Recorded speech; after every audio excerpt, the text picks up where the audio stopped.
The story begins on a battlefield with a young knight covered in blood smiling as he tries to catch his breath. Several death beams are blasted at him and his men all of a sudden, suggesting that the battle is definitely not over.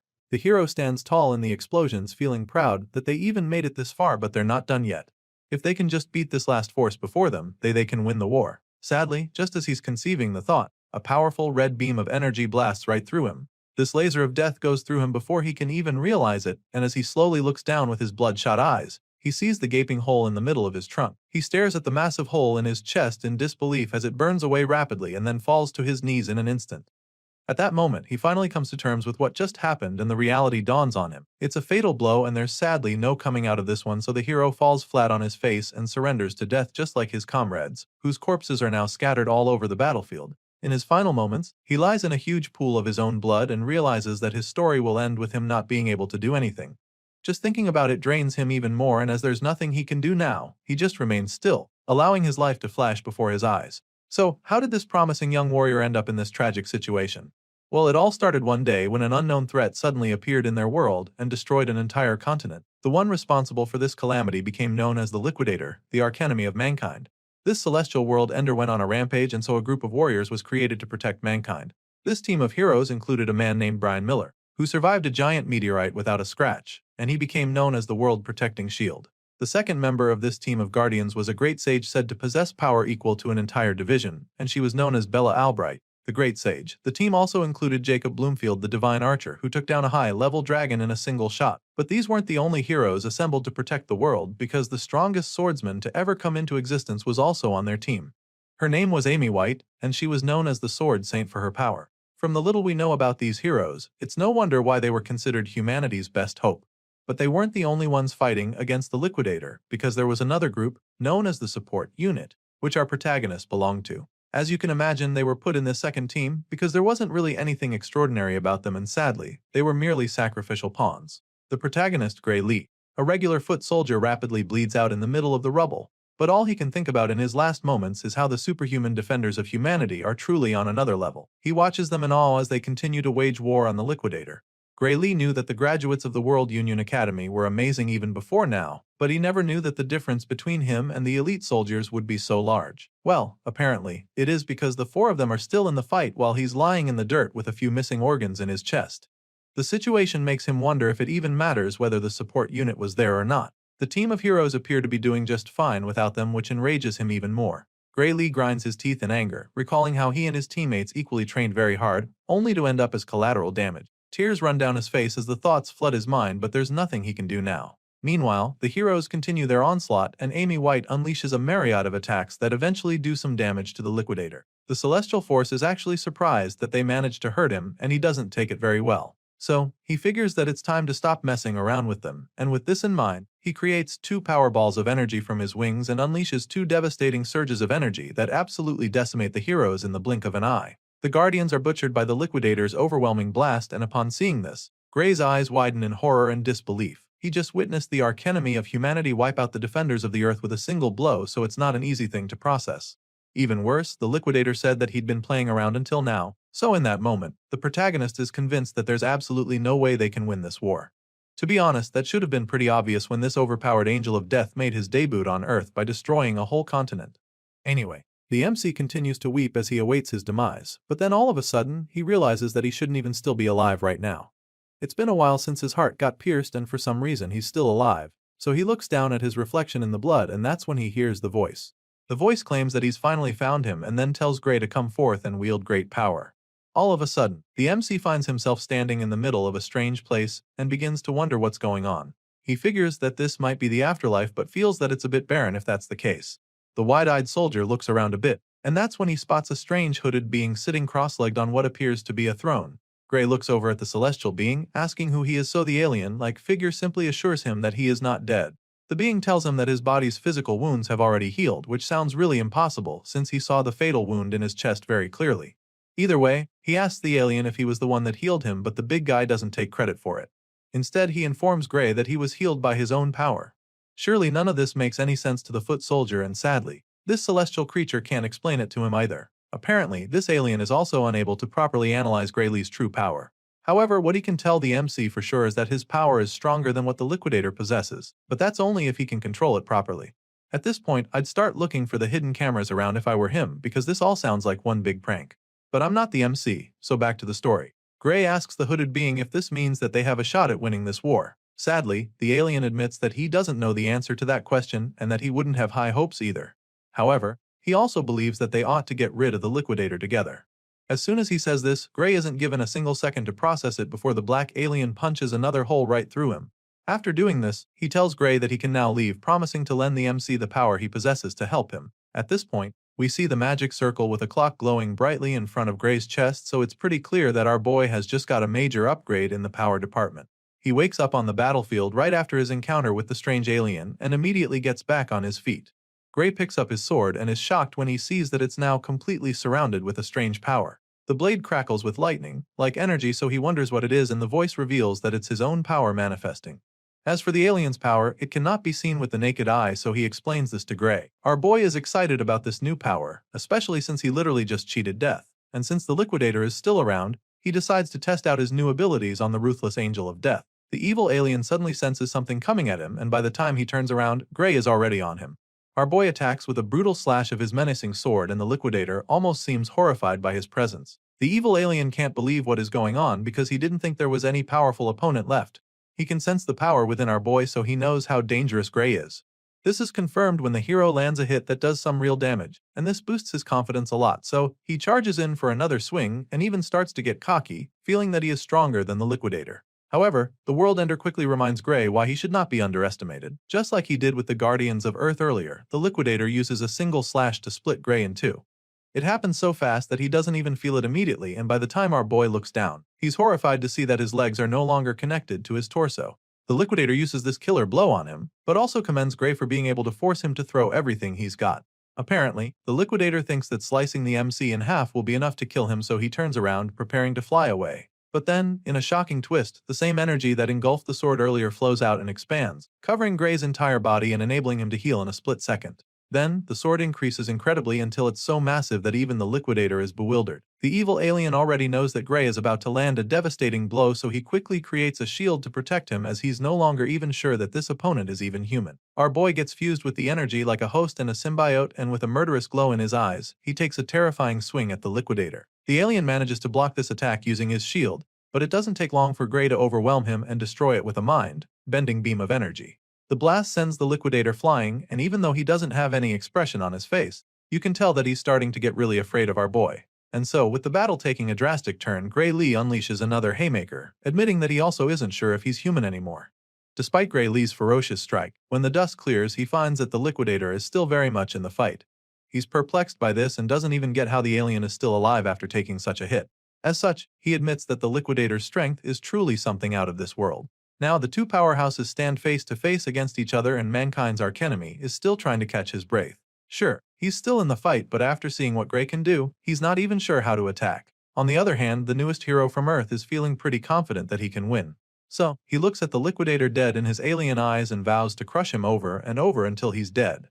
You can tell that he's not even bluffing about this from the look in his eyes, and right after squaring up with the World Destroyer, he unleashes another devastating slash from his mighty sword. The Liquidator tries to dodge it, but he gets hit hard, and this time around, he even bleeds. He groans in agony, calling Gray Lee a monster, but even though he's suffering right now, he has no intention of giving up, and so once again, he decides to stop messing around and go all out against this human hero. The Liquidator heals himself and activates his secret weapon. His entire body begins to glow even more than before, and multiple sets of wings shoot out of his back. The alien also somehow manages to make everywhere go dark and tells the hero that his time is up.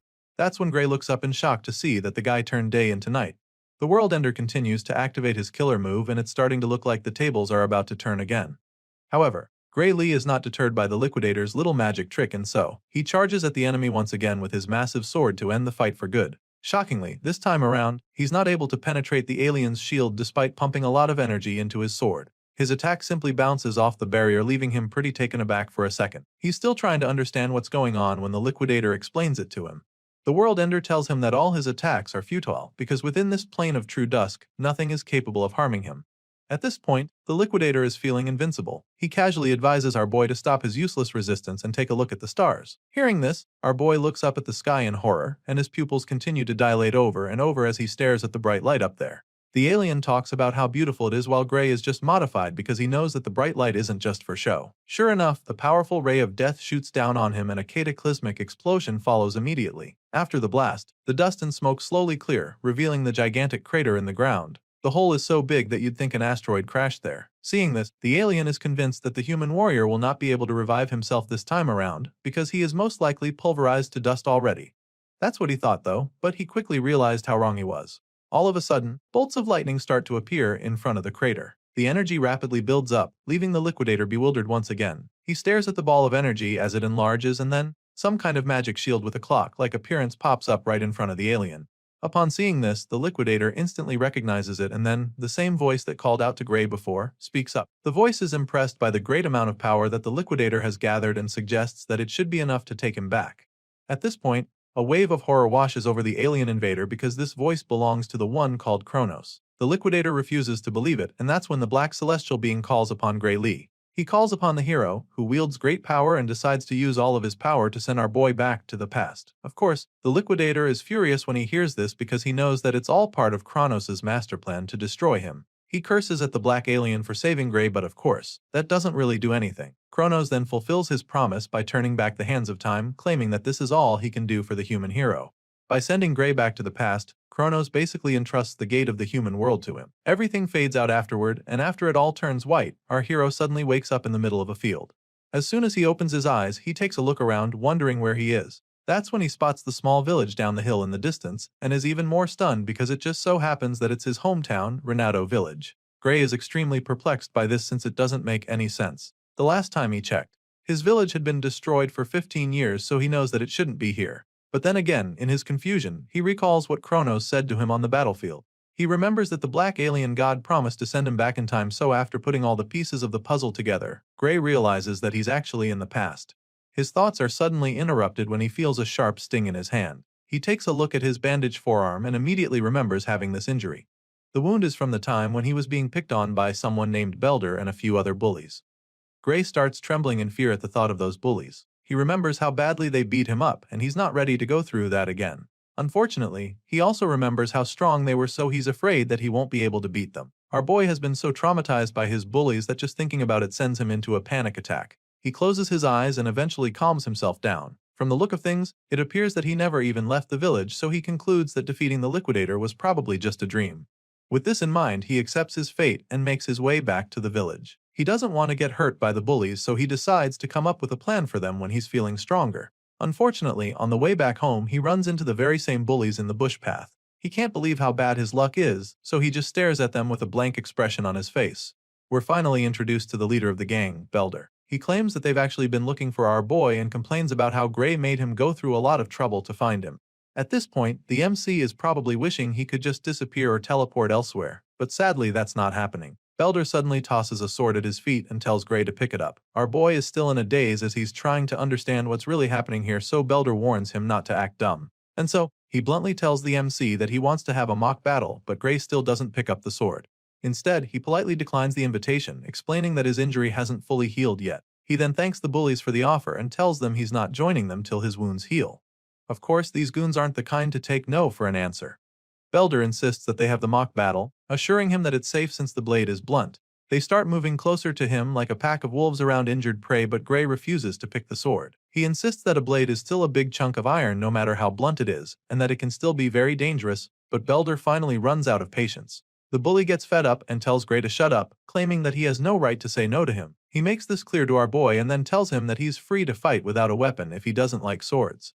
Before Gray can even process this, Belder charges at him with his blade, and it actually baffles him because the guy doesn't even mind attacking him when he's unarmed.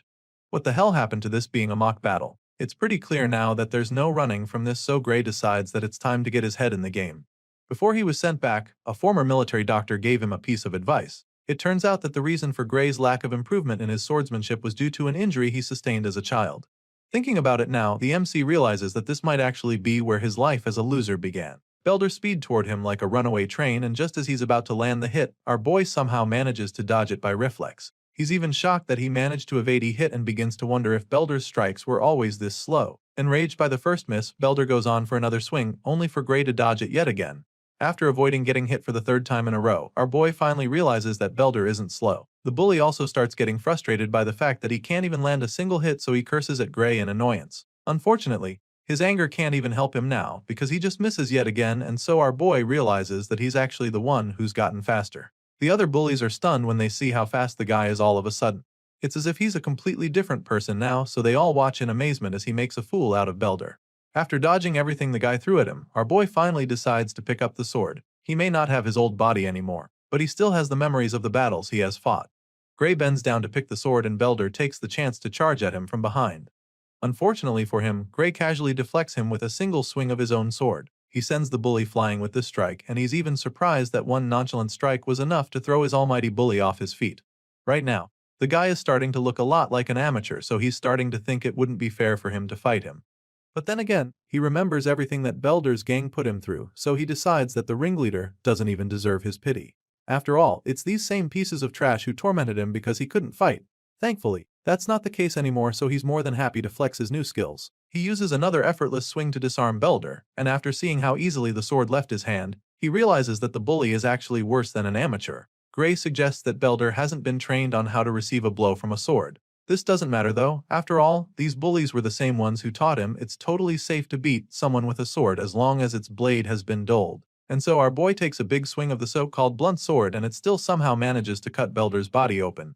The guy's eyes widen in horror as the blood from his shoulder splashes all over his face. He's in utter disbelief, but what's more is the severe pain. He suffers so much that he's forced down to his knees. Belder shouts in pain while Gray Lee just freezes in shock because he's equally stunned by what just happened. The blade was supposed to be dulled, so he doesn't get how it still managed to cut the troublemaker. In his confusion, he takes another look at the blade to check if it's really the case, and he confirms that it is actually blunt. As such, Gray realizes that he might have even killed Belder with that slash if he had actually given him a sharp sword. Our boy panics for a second, knowing that he could have killed these kids, but then again, they're the same meatheads who made his life at the village miserable. So, he decides to beat Belder up with the flat surface of the blade instead.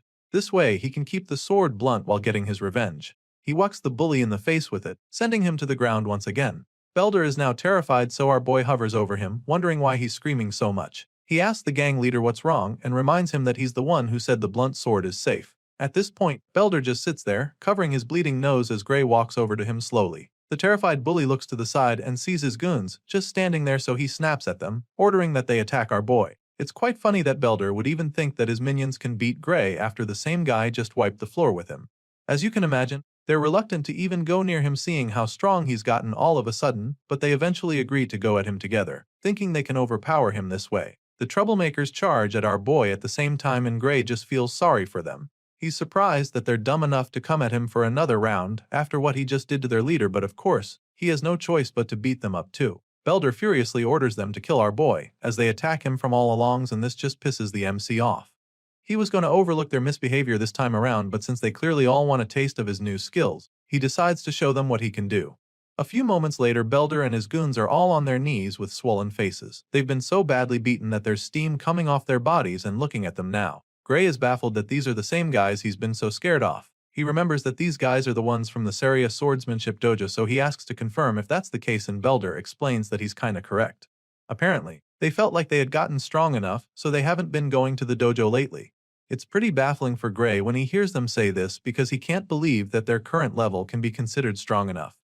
With this in mind, he figures that he shouldn't expect much from the dojo itself, seeing the kind of students it produced. However, he still believes that it might be useful to him, and so he asks them to introduce him to this dojo they attend. After all, he heard that it's by referral only and would like them to invite him. For some reason, Belder is not really excited to bring Gray in because he'll be too embarrassed if he told his master that he lost a sword fight. He suggests that our boy find someone else to invite him, but he's in no mood to be denied. So, since Belder doesn't want to complain, he decides that they resume their mock fight instead. Before he can even say anything after that, the bully agrees to introduce Gray and starts running toward the dojo, leaving his buddies behind even. Eventually, they're all back in the village, and that's when Belder finally asks Gray why he actually wants to go to the dojo. Apparently, this very dojo has a recommendation slot for the academy, and when our boy asks about it, Belder admits that he also heard something like that. As such, our boy explains that this is the reason he wants to go, by one of Belder's buddies feels that he's already strong enough without going to the academy. Sadly, Gray knows that his current state is not going to be enough to defeat the Liquidator. Even the world's strongest lineup was no match for the World Ender. He remembers the battle, how the Liquidator wiped out all of the Guardians with a single blast. Gray recalls how he couldn't even scratch the alien when he got serious despite using the power that Kronos talked about. Just thinking about it makes him really anxious because he doesn't even know how strong he has to be able to defeat the Liquidator. It bugs him a lot, but at the same time, it's not like he doesn't have any clues. He remembers being able to control the dark power even if it was just for a split second. What he focused on at that moment was the swordsmanship taught to him by the Sword Saint. Gray believes that the outcome of his battle with the Liquidator might have been different if he had spent more time training in the same conditions as the Sword Saint. The hero realizes that this must be the reason why Kronos sent him back to the past. Gray eventually gets to meet the dojo master, but not before she punishes Belder and the rest for getting their asses whooped at her trying to pick on a civilian with the techniques she taught them. This is Saria, the swordsmanship dojo instructor, and right now, she's really disappointed in her students. Belder tries to tell her that it was a mock battle and not them picking on Gray, but she silences him immediately by sending him across the room with a single strike of her sword. The others start trembling at this point, and Saria continues to scold him for making excuses. After all, if beating up an unarmed person is a mock battle, then what she just did to him can be called the same. And just like that, Saria kicks Belder and his gang out of her dojo for good. Of course, they don't even protest because things would get worse for them, so they just run for their lives. After sending them away, Saria apologizes to Gray for all the trouble her former students caused him, but he assures her that there's no need to worry about that, and she thanks him for letting it slide. Once that's out of the way, she goes straight to the point, asking if he wants to get recommended to the academy. When he affirms this, she explains that she needs to confirm his abilities before she can do that. Gray understands this perfectly, so he braces himself for the test to come. Saria tells him that he's free to have the first move and encourages him to come at him whenever he's ready. Sure enough, the hero charges at her in a flash with several powerful slashes that actually surprise the dojo master. She can tell that his swordsmanship is quite practical for his age, and it's as if he's been through countless battles before from the way he's moving. Saria tries to counter a follow-up strike, but Gray just slips under and goes in from the side with blazing speed, which makes her certain that Belder and the others are no match for him. To her, Gray's style is mostly self-taught, but in the middle of each move, she gets a glimpse of swordplay that was taught at the academy, so it makes her wonder if someone there taught him. What she knows for sure is that he's a diamond in the rough with a lot of talent.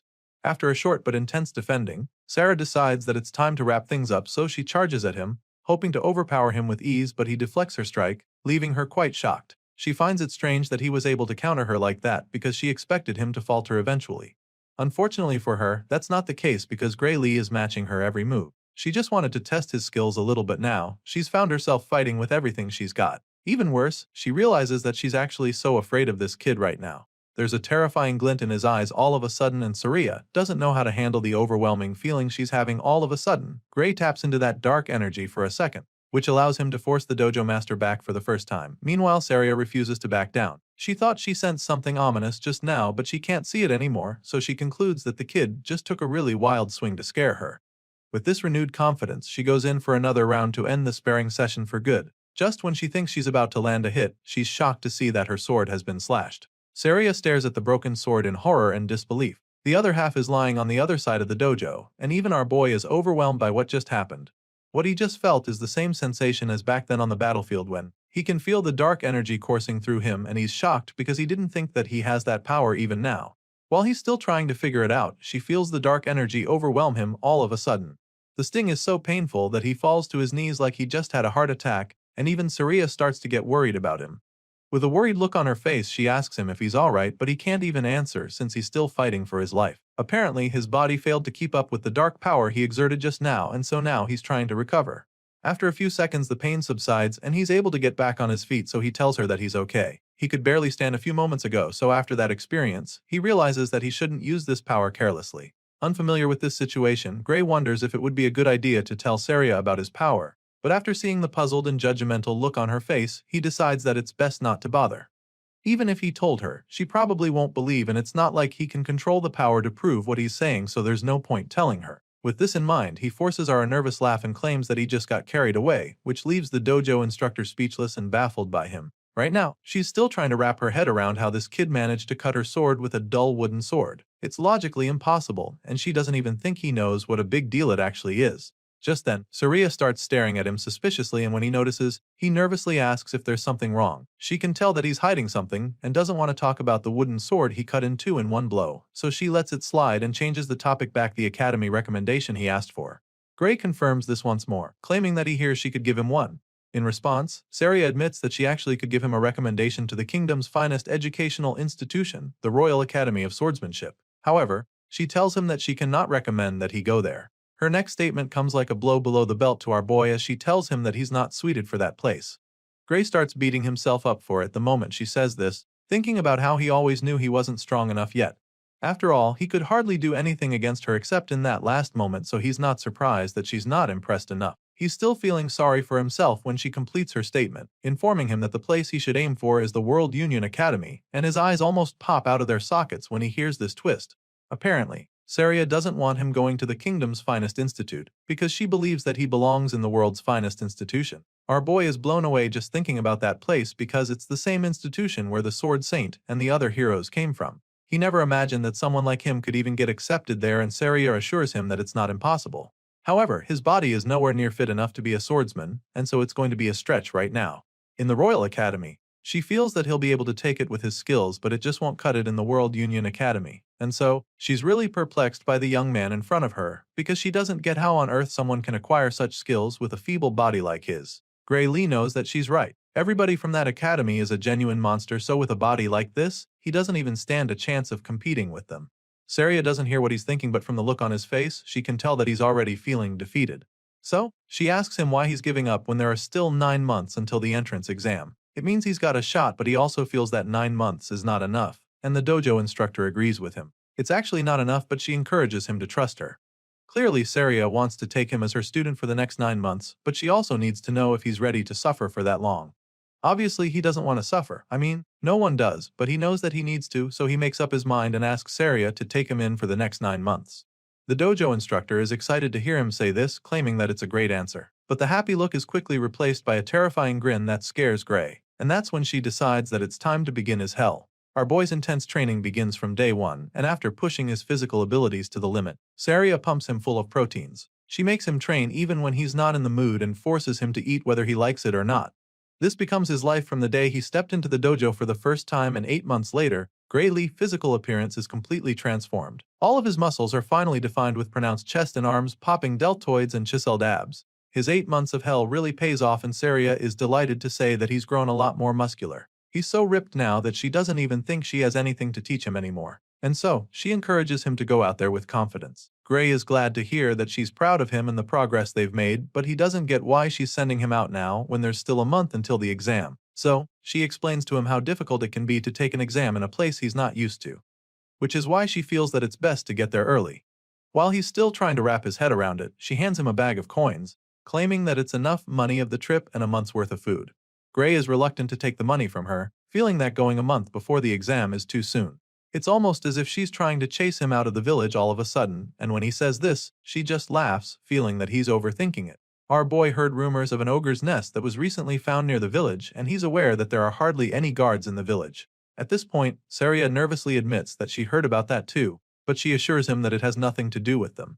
She tries to convince him, but he's just not buying it. The dojo instructor feels that there's nothing to worry about since the royal capital will soon send help to them.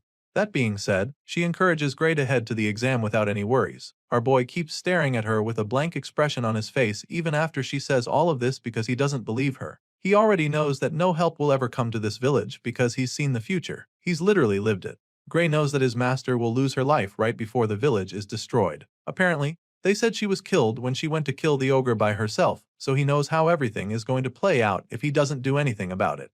Even though he has no intention of leaving, he tells her that he'll be leaving. Saria is glad to hear this and prays for him to pass his exam. After successfully convincing her student to leave the village, Saria sneaks out to the forest later that night. From the bloody skeleton remains scattered all over the place, you can tell that this is a dangerous region with some deadly creatures. The dojo instructor has obviously come to hunt down the ogre just like our boy predicted. According to the scout's report, the nest is right over here, so all she has to do to find it is follow the trail of blood on the ground. Just as she's about to start moving closer, a voice calls out to her, asking where she's going. She looks up the tree and is shocked to see Gray smiling down at her from a very high branch.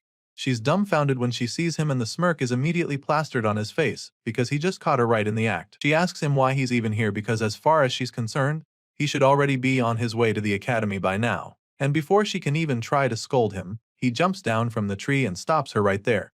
Gray informs her that he's the one who should be asking the questions since she told him that the ogre nests would be taken care of by the army from the royal capital. Of course, Saria quickly comes up with an excuse, claiming that the guys at the capital said they couldn't come because of some emergency over there. And for that reason, she decided to handle the ogre nests by herself. After all, she believes that she's more than capable of handling the situation by herself. Saria smirks after saying this, claiming that she knows the strength of the nest already thanks to the report from the scouts. She reveals that the boss of the nest is an elite ogre, and the nest itself holds around 40 to 50 monsters in total according to the reports she got. The dojo master admits that that number of minions will be pretty tricky, but still, she's confident that she can take them out all by herself. Upon hearing all she has to say, the gears in Gray's head begin to turn as he ponders on the strength of an elite ogre. On its own, the monster isn't actually that strong, but it turns out that the ogre's real strength lies in its intelligence and leadership. Considering the risk of getting surrounded, our boy concludes that it would be suicidal to even try to fight the monsters alone. He's lived through this very event before, so he knows how it plays out, which is why he's convinced that Saria will not make it out alive if he allows her to go on this mission alone. And if she dies, then the entire village will go on to be destroyed by the same monsters. And this is something he cannot let happen, not when he's been given a second chance to actually change things. The hero has seen that tragic future with his own eyes, and it's still a very fresh memory, which is why, after pondering for a moment, he suddenly asks his master to take him with her. Without even thinking about it, Saria shakes her head in refusal, insisting that she will be able to handle it by herself. Of course, Gray wouldn't want to blow his cover and tell her that he knows she's going to die because he's from the future. So, he takes another approach to try to change her mind, claiming that this could be his first chance to gain some real combat experience. After all, it's exactly what he needs to put his training to the test, so he makes his request once again, suggesting that Saria thinks he's just going to get in ready during the mission. Of course, his master doesn't see him as a liability in battle, and she's sure that he also knows that too. I mean, she can't even beat him in a mock battle anymore. That's how good he's become. However, she also makes it clear to him that nobody knows what might happen in a real fight, especially when it's a monster's nest that suddenly formed like the one they're faced with. For a dangerous job like this, the dojo master believes that it's best for him to wait until he has a bit more experience in real fights that are less risky. At this point, Gray is starting to feel pretty defeated because he really thought he was going to change her mind. Sadly, she insists on going alone, so he's forced to his last option. He suddenly tells her that he has an idea, and this gets her pretty curious immediately, and that's when he challenges her to a fight out of the blue. Apparently, this plan involves him knocking her out cold so he can deal with the ogre by himself. He informs Saria of his intentions as he points his sword at her face. The white-haired master just smiles as she tries to process what the hell he just told her. She stands still for a couple seconds, probably thinking he would rethink his decision, but Gray stands his ground and keeps the tip of his sword inches away from her face.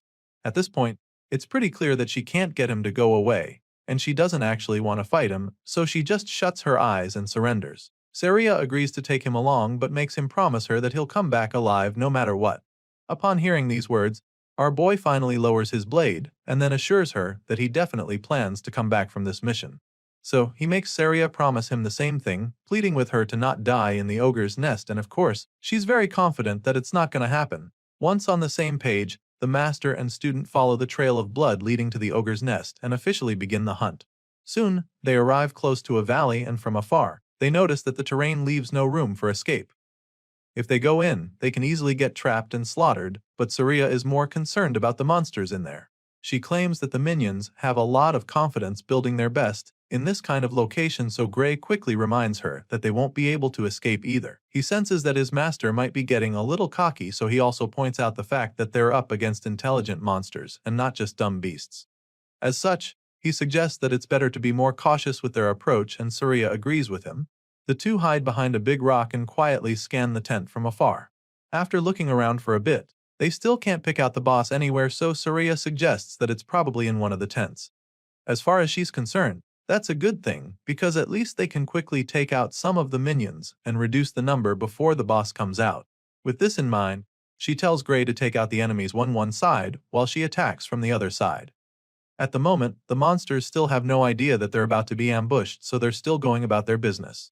Saria and Gray Lee take out their weapons and spring into action. The first monster to be unalived sees the white-haired swordmaster coming at him, but before he can react, she takes his head right off with a single slash. Well, this first attack alerts the others, so all their hopes of being stealthy are instantly dashed. The horde of red-eyed ogres roar at the two swordsmen, but of course, they're no match for our boy. Without even tapping into his dark powers, Gray casually slices through the monsters with ease like a cold-hearted butcher. He dismembers the ogres with lightning-fast strikes, and his master also finds it's pretty easy to take out all the monsters on her side. And so, after only a few minutes, the nest is filled with bloody ogre corpses scattered around. The two wipe out the first wave with ease, and Saria is really impressed by Gray's skills. She's quite surprised by how good he is and begins to wonder if this is really his first time on a battlefield. The dojo instructor is so intrigued that she almost gets distracted while teasing him, but our boy is locked in right now, so he urges her to stay alert, revealing that this is just the start of the battle. Gray stares at the dead ogres lying around and starts to get this strange feeling. The first fight was way too easy, so he finds it weird that the monsters were so weak. It's baffling because he is sure that Saria would have been able to take them out just as easily even if she was alone. It doesn't make any sense because in the original story she was killed in this very nest. At this point, Gray realizes that something really horrifying must be inside that tent. He peeks into the dark tent as the thought crosses his mind, and that's when a terrifying pair of eyes glare at him from the darkness. Gray's eyes pop out in fear as chills run down his spine, and without even thinking about it, he shouts for them to get the hell out of there. Our boy tells his master that they have to leave immediately, urging her to run away with him, but the cocky sword master feels that he's exaggerating. She asks him what's wrong, feeling that there's no need to retreat, but after seeing the look of horror on his face, she doesn't think twice before running after him. Now, they're both running out of the nest as fast as their legs can carry them, but their efforts prove futile very quickly because all of a sudden, a figure appears to leap into the air right above them to intercept them. The green-skinned creature blocks their path, landing right in front of them, and our boy begins to panic even more. Saria, on the other hand, gets really excited because she thinks she's finally getting her chance to face the elite ogre. Unlike the weak minions they wiped out a while ago, this ogre is a lot larger with a big helm and a massive axe, big enough to chop down trees with a single swing. Rather than being terrified, the dojo master goes on and on about how honored she feels that the boss came to them itself. In a shocking twist, this giant ogre on steroids isn't even the boss, and Gray is the one who breaks the news to her. It turns out that the real boss is even far more powerful than the juggernaut standing in front of them. At this point, Saria turns around to see the army of orges charging at them with the real boss standing at the back, exerting an overwhelming surge of power from his body. For the first time, the white-haired swordmaster feels afraid, and before she can even process all her emotions, they're surrounded by a swarm of axe-wielding orges. Despite being trapped, she remains immobilized by the overwhelming power radiating from the boss. It's at this point that Gray reveals they're up against something far stronger than the elite ogre. What they have on their hands right now is an ogre general, and the nest they just attacked belongs to the ruthless green abomination. Saria finally snaps out of her daze and admits that an ogre general is not a monster they can handle on their own. It's now pretty clear why the entire village got wiped out, sadly. It looks like history is about to repeat itself because they're currently outnumbered and outgunned. Seeing how dire the situation is, Saria suggests that they just kill the brute in front of them and keep running. Without any hesitation, she desperately charges at the helmed ogre with her sword, hoping to quickly finish him off, but the guy is no pushover either. He blocks the first strikes, which surprises Saria, but she goes again and is able to land a hit on his shoulder. Sadly, her excitement quickly disappears as she watches the wound heal rapidly right before her eyes. As if this guy wasn't tough enough, he also has regenerative abilities. Seeing this, Saria decides that there's no use even fighting, but that's when Gray explains what's going on. Apparently, the ogre general's roar boosts the strength and recovery power of his soldiers. This is why the minions appear strangely more powerful than normal. Saria struggles to hold off the big guy, while our boy is baffled that he's not been able to defeat a single one of the ogres in this second wave. He lands hit after hit, but they just recover immediately. All of a sudden, he decides to leave his back to Saria, asking her to just buy him some time. Of course, that's not going to be easy at all since she's been struggling with only one ogre. She's really concerned when he says this, so she asks him what he's planning to do, and that's when he tells her that they have only one option left if they want to come out of this alive. And with that being said, Gray reveals his suicidal plan to go after the ogre general. Our boy knows that the source of their power is the elite boss of the nest, so he decides to go after it. He slashes his way through the sea of ogres, but they just keep coming back to try to flank him, which just annoys him even more. He has his sights locked on the target, so for now, he just needs to focus on wiping out all the enemies in front of him to clear the path. Sadly, that's exactly when he comes face to face with an ogre that shatters his sword with a big axe. Gray is dazed when this happens and spends a moment staring at the short piece that's left of his blade. It's clear now that his sword can't withstand fighting a strengthened ogre, which is a really bad sign since he intends to face the ogre general soon. He quickly gets his head back in the game and dodges a mighty strike just in time. And while he's still in the air, he takes out his spare sword. He's lucky to have one, but he knows that it's just a matter of time before this one gets broken too. As if she was reading his mind, Saria suddenly tosses her spare sword to him so he can have two. He thanks her as he catches the second blade with ease, but even though he has two swords now, he knows that they're still not enough to wipe out all the enemies. However, it's all he's got, so he's determined to make it count, since all he has to do now is wipe out the ogres in his way and take out the general. With this renewed sense of hope, our boy runs through the wave of orges standing in his way like a bolt of lightning. He moves so fast that some of them don't even see him coming, but in the process, he takes a few hits and even gets slashed in the face. Still, this doesn't deter him as he pushes on relentlessly through the horde of bloodthirsty monsters. The general notices the hero getting close, so he lets out another powerful roar to strengthen his soldiers even more.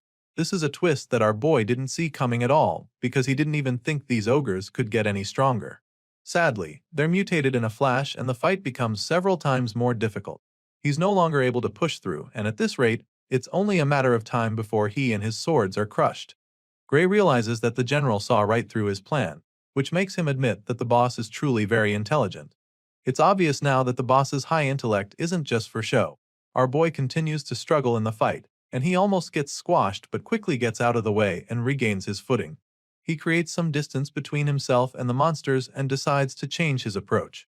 He doesn't have the time or the power to deal with these minions anymore, so he attempts to run past them without actually fighting them, but this plan is quickly thwarted when one of the ogres suddenly tackles him like an NFL linebacker. The hero suddenly finds himself immobilized as the monster refuses to let go, and as if that's not enough, an even bigger ogre comes around with a massive axe to split him in two. Thankfully, he's able to use his tackler as a shield to save himself from the first strike, but then, he's forced to defend himself against the sheer might of the subsequent blows.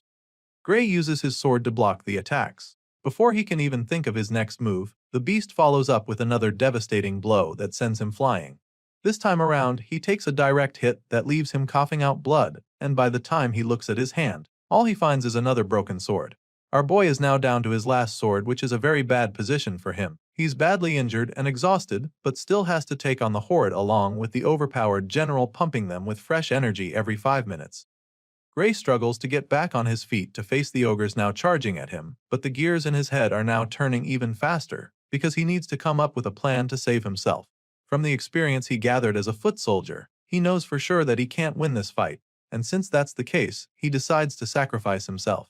He suddenly shouts for her to run away, while they're focused on him, but she just smiles when she hears. Without hesitation, she lets him know that she can't do that, and not just because that big-helmed powerhouse is still in her way. Hearing this, Gray tries to scold her, wondering if she's got a death wish or something. He's afraid that she wants to die for nothing just to look brave, so he assures her that he'll run right behind her once she starts moving. However, she's not even refusing because she's worried about him. Apparently, Saria literally can't even run anymore because there's a nasty cut on her thigh, making it difficult for her to even stay on her feet. Gray gets to see the wound and is instantly horrified because his master is basically a sitting duck in that state. Just like that, saving her by sacrificing himself becomes impossible, and he immediately runs out of options. Gray's life begins to flash before his eyes just like they did in his previous life. He was sent back in time so that he could defeat the Liquidator, so it's pretty sad for him to realize that his new life is going to end just 8 months later in a filthy ogre's nest. His chances of survival drop even further when his last sword gets broken by another powerful strike. It's looking pretty bad for our hero at this point, but even with the odds stacked against him, he refuses to accept defeat. Gray Lee believes that it's not over yet because he still has one last trump card up his sleeve. Sure, he doesn't know how to use the dark power he possesses, but our boy is certain that even all these enemies before him will be no match for him if he can just tap into the power from the battle against the Liquidator. So now, with that being his last and only hope to survive, Gray forces himself to remember how he felt when he first unleashed that power. He doesn't have much time to do this though, since the red-eyed ogres are charging at him.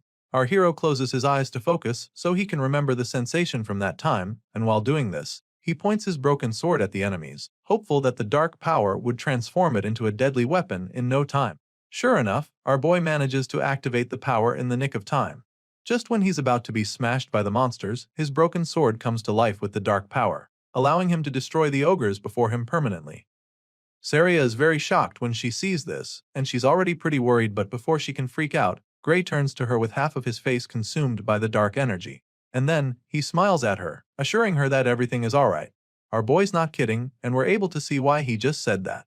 Gray is now a lot more powerful than he was a few moments ago, which is why he's able to casually wipe out the horde of the ogres in front of him. Apparently, these strikes are so potent that the ogres are unable to recover from them, and even though the general starts to take some damage as well. She notices this and it's shocking to her, so she gets distracted for a second. In that split second, her opponent gets the chance to sneak up on her, but she sees it coming and manages to block it. Saria uses her sword to block the huge axe, and that's when she notices that the force behind it is now lighter than it was before. All of a sudden, the mightiest ogre suddenly becomes a walkover for Saria, so she takes advantage of it and destroys the brute in a flash. He sure gave her a hard time earlier, but without the general strengthening him, he's nothing. A while later, we see the hero and his master standing victorious in the nest surrounded by ogre corpses. He's amazed that they somehow managed to come out of it alive, and the bruises on his face confirm that it was no easy feat. He apologizes for breaking her sword, but the sword master assures him that she doesn't mind since he literally saved her life. Either way, he gives her back the broken sword and she takes it from him, even though that's not her major concern at the moment. While taking it off his hands, she tries to ask him about the attack he used to win the fight, but before she can finish talking, our boy collapses to the floor headfirst. The hero passes out in an instant, which leaves her absolutely horrified, so she starts. While she's trying to wake him up, we see that our boy's consciousness is actually elsewhere. He finds himself standing in a dark, empty place filled with shallow water. In the middle of the place, there's a huge door with chains on it, which he finds very strange. And while he's still trying to wrap his head around what the hell is going on, weird gusts of energy start to flow out of the door along with mysterious symbols. At first, he doesn't understand what's going on, but he quickly realizes that it's the same power that kicked in on the battlefield. A line appears in the middle of the door like a smaller gateway, allowing the dark clouds to seep out.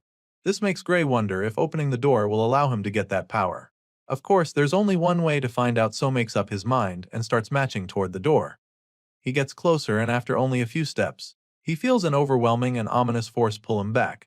The massive red skeleton spirit drags Gray away from the door with a crushing power that horrifies him. After that suffocating experience, our boy realizes that he's definitely going to die if he opens that door in his current state. Chills run down his spine as he says this, and almost immediately, a loud voice responds to him, informing that he made a wise call. As you can imagine, Gray is taken aback when he hears the voice, but he doesn't even get a chance to figure out anything else, because the next moment, he's waking up in a bed struggling to catch his breath. He wakes up like someone who just had a nightmare, so Saria is really concerned about him. Thankfully, Saria is in the room, so she comes to check on him, seeing that he's finally awake. She clearly has not fully recovered from the damage they suffered in the ogre's nest. At the same time, our boy is pretty confused, so he asks where he is, and that's when she informs him that he's been unconscious for 5 days. As such, she was even afraid that he wasn't going to wake up anymore. Our boy is still pretty surprised that he's been asleep for the last 5 days, so he figures that it's due to the fact that he must have pushed himself pretty hard. It clearly took a toll on his body, and the swordmaster agrees with him, even though she feels that he did a lot more than pushing himself pretty hard. Anyway, she's concerned about his condition, wondering what the state of his body is. She asks him if he can move, and since he also does know the answer, he decides to give it a try. Sadly, Gray suddenly realizes that he can't move his right arm at all. He can't muster any strength in it, and even though he knows he can move a bit, he's afraid that he might not be able to hold a sword with it. As if that's not bad enough, he also notices a weird bruise on his bandaged arm with dark energy spreading. Saria notices that he's struggling with it, so she asks him about it. Hearing this, Gray is a little surprised because it means that she can't see the dark tattoo like bruise on his arm. Since that's the case, he simply admits that he can't put any strength into his dominant arm. Apparently, the swordmaster isn't actually surprised to hear this. It's just as she thought, and so she also knows that it won't heal back to normal anytime soon. After all the bones in his right arm are in pieces. Clearly, the hero didn't know about this, especially since it doesn't even seem hurt at all from the outside. He explains this, and that's when she tells him that they've already treated it with a magic potion. For some reason, our boy doesn't like the sound of that at all. He stares at the empty potion bottle in shock and panic, because the last time he checked, such things were extremely expensive. However, his master assures him that he shouldn't worry about it, because the village chief was the one who gave it to them. He's shocked to hear this too, because he can't even wrap his head around why the chief would give a potion to someone like him. The moment he says this, she sounds baffled that he'd talk like that, and that's when she informs him that he's literally the hero of the village. Of course, this doesn't even make any sense to him, so he just stares at her in bemusement.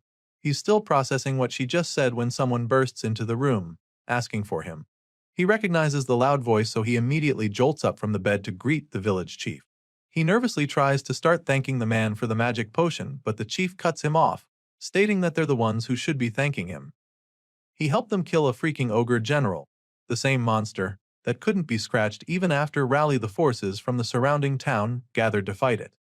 The chief is certain that the entire village would have been destroyed if Gray hadn't killed the monster, and he's not wrong. So once again, he thanks our boy for his help and places the potion bottle back in his hands. After all, if it wasn't for him and Saria, nothing would be here right now, not the village, not the people, and not even the potion itself.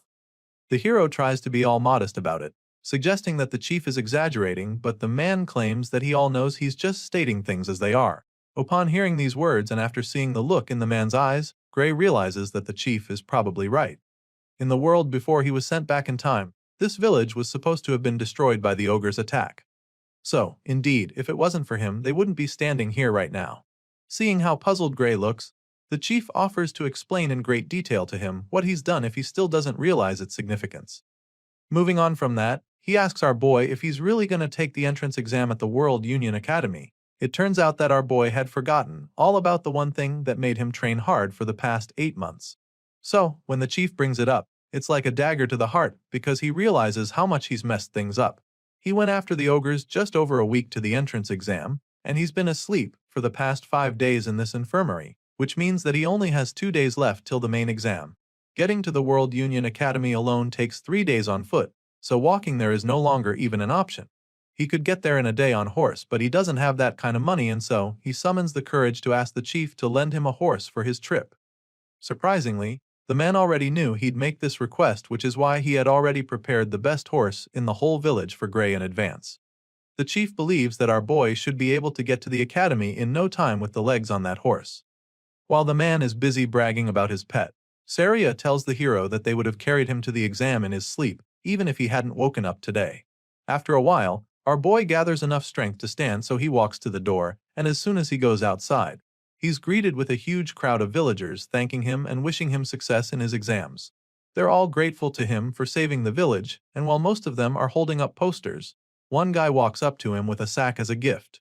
Gray asks what it is, and the man claims that it's something the whole village chipped in for him. Apparently, they heard that it costs a lot to apply to the World Union Academy, so they came together to raise the funds for him. Our boy is shocked that everyone contributed to the cause, but the feeling is quickly replaced with joy and gratitude as he thanks them for their kindness. Soon it's time for him to get going, so he says his goodbyes. Saria is with him as he prepares to set off, and he admits that it's going to be really hard to come back here if he fails the exam after everything the village has done for him, but his master assures him that there's no need to worry about that. As far as she's concerned, not a single one of the other applicants in the World Union Academy could beat an ogre general. Sure, Gray knows she's probably right about that, but he still has concerns about his banged-up right arm. Hearing this, Saria simply asks if his left arm is good, which he confirms. Of course, it's not his dominant arm, so he's not sure about using it, but she insists that it's good enough to good him in. She also doesn't think he needs to use that dangerous power inside him, but he feels that the entrance exam might be tougher than they think. Thinking he can pass with just one arm seems a bit like a stretch to him, but Saria assures him that it's going to be fine because she trusts that the Academy's examiners won't be so blind as to overlook his ability. If there's one thing she can guarantee him, it's that he'll definitely pass the exam. At this point, our boy has already mounted his horse, ready to set off, so he thanks her once again for the pep talk, feeling a lot more confident. Just like that, our hero sets off on his journey to begin the next chapter of his new life.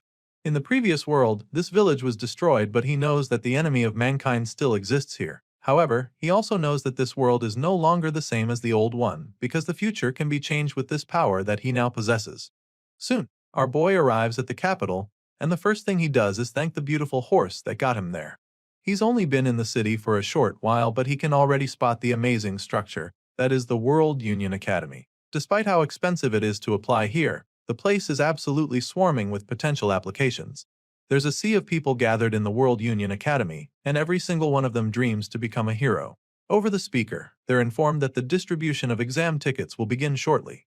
Until the process is completed, all applicants are instructed to remain inside the central arena. Among the crowd, some people start chatting about how competitive this academy is. Apparently, out of the thousands gathered in this arena, only 20 of them will be accepted into the World Union Academy. That's the rumor going around, and our boy quietly listens to the guys spreading them, but some people heard that the number of admitted students changed yearly. Some years, they accept up to 50 candidates, and other years, only one person makes it. Just then, Professor Ariel is called upon to address the applicants, so the red-haired lady with a monocle appears on the platform. She gets straight to distributing the exam tickets to everyone in the arena, but she does it in a flash with the snap of her fingers. Just like that, the papers appear right in front of all the applicants.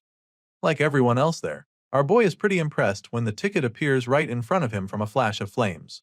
He grabs the paper and reads the content to discover that his candidate number 513, and he also learns that he'll be taking the fencing course. Everyone has their own ticket, and our boy will have to take the exam that requires most people to have the bones in their dominant arm to not be shattered. Professor Aries knows that some of them might be surprised by the format for the exam, but she assures them that this is how it is every year. She goes on to explain that the World Union Academy does not discriminate based on age, gender, nationality, status, or anything else. Not even their names are of any significance here. The professor makes this clear to the applicants, stating that only those who pass the exam and earn the right to cross the bridge will be asked for their names. Meanwhile, our boy is still baffled by the fact that he's taking the fencing course when he literally left his sword at the inn. He doesn't get what kind of system this is, so he's pretty hung up on it. While he's busy racking his brain, the professor reveals that she assigned their courses according to how they look. And so, she asks those who feel he was wrong about it to raise their hands. Many of the students find it hard to believe that she picked their courses just by looking at them, because there are literally thousands of them. Judging by their reactions, along with the lack of raised hands, it's pretty clear that the lady got their courses right. Still, many of them believe that there's foul play. To them, the academy either checked them beforehand or she used magic to read their minds. After confirming that she didn't miss anybody's course, Professor Ariel states that she'll be announcing their exam schedules next. As such, he asks them to check their tickets for the next update. Of course, all the applicants check their tickets, including Gray Lee, who finds out that his exam will be on the first day at 11 a.m. As you can imagine, he's not really excited to see that he's up on the first day, because he was hoping for a little more time to let his arm heal. Sadly, that's not the case. The professor goes on to pile on the pressure, announcing that this is a one-shot practical exam. Latecomers will be automatically disqualified, so she makes this known to them and advises them to be on time. She also lets them know that the academy does not accommodate personal requests for schedule changes. While the announcements are going on, Gray quietly tries to see if his arm is better now, but sadly, he still can't get any strength to it.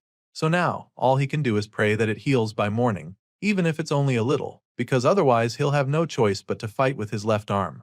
Unfortunately, the next day, our hero wakes up and is immediately frustrated because his injured arm didn't even heal at all. Now, he has no choice but to take the exam like that because there's no option for schedule changes. Gray gets ready and heads to the exam, and when it's almost his turn, he is directed to the entrance of the arena. While waiting for his turn, he tries to calm down, reminding himself that he shouldn't be pessimistic about this right now. As he tries to maintain positive thoughts, he realizes that his left arm is still fully functional, and he can even move his right to an extent. With this in mind, he comes up with an idea. Gray concludes that he needs to use the little time he has left to watch the examiner's moves and prepare for them. Our boy believes that what he needs to do now is study his opponent and find an opening to strike. At this point, we get to see the current application in the arena. The examiner tells him to take the first move, so the brute with the big sword charges at him like a bull. He moves pretty fast and successfully takes a swing, but he misses and strikes the floor instead, just missing the examiner by centimeters. He's puzzled when he sees the chill examiner nonchalantly standing with his hands behind his back after evading the attack. The experienced teacher casually avoided the hit, which pisses the applicant, so he angrily goes in for another attack. This time, with an even more devastating swing to the side, but once again, the examiner makes his attack fruitless. He blocks the second strike with his sword, leaving the hothead in disbelief. And once the guy is stunned, he follows up with his own counterattack to quite literally sweep the guy off his feet. The examiner sends the guy crashing like a tumbleweed, and by the time he stops rolling, he's sitting on his butt without his sword and a broken arm. Seeing this, the veteran concludes his exam and asks him to exit the venue with his weapon. Of course, Our boy witnessed everything that just happened, so a smile of acceptance creeps up on his face, because now, he knows without a shadow of a doubt that he's cooked. The examiner calls his number and he just starts walking into the arena. In his mind, all he can do now is go on stage and quietly take his L before going back home, because if that tough guy couldn't even land a hit with perfectly good arms, then what are his odds? Just like he did with the last guy, he tells Gray to make the first move. Sadly, our boy is even struggling to hold the sword properly right now. He can feel the pressure even more now, so he doesn't even think he stands a chance. Nevertheless, he's not a quitter, so he reminds himself that he still has to do whatever he can. With this in mind, he charges at the veteran with his blade, and during that run-up, one of Saria's teachings runs across his mind. He remembers her telling him that a sword isn't swung with just one's arms. She taught him to channel the power generated by his entire body through his arms instead, and now that remembers, he decides to do just that. Even if his right arm is powerless, he knows that he can still drive the force through his other muscles. So, he gives it a try and takes a very decent swing. The examiner dodges the strike, of course, and Gray isn't shocked, since it's not like he can fight the way he usually does. If swinging a sword without arm strength was not easy, no one would bother training their body in the first place, so he sucks it up and shoves the excuses far down below so that he can focus better. Despite being pretty much handicapped, Gray manages to force the instructor to attack him very quickly, but that is when he notices something strange. All of a sudden, the examiner's sword strike starts to look a lot slower than before. It's just like what happened with Belder, but the difference here is the insane force that comes from those apparently slow attacks. However, Gray can still tell that this man's speed and technique doesn't even come close to his master's. With this in mind, he feels that he might be able to make up for the difference in arm strength if he can just stick to the swordsmanship that he learned from her. So, that being the case, our boy goes into beast mode in the blink of an eye. He unleashes a barrage of sword slashes on the examiner, forcing the guy back faster than he would have imagined. He makes the instructor fall back a lot while trying to block the hits to the point that the man almost loses his footing. On top of that, the guy still looks very slow in Gray's eyes, so now he's starting to think that this examiner is not even nearly as strong as he thought before. In that moment, Saria's words play back in his mind as he remembers her assuring him that he would pass. So now, with the way he's dominating the examiner, he's feeling a lot more confident that he can actually do this. And with that, we end the episode. What do you think of this series? Let me know in the comments. Until next time.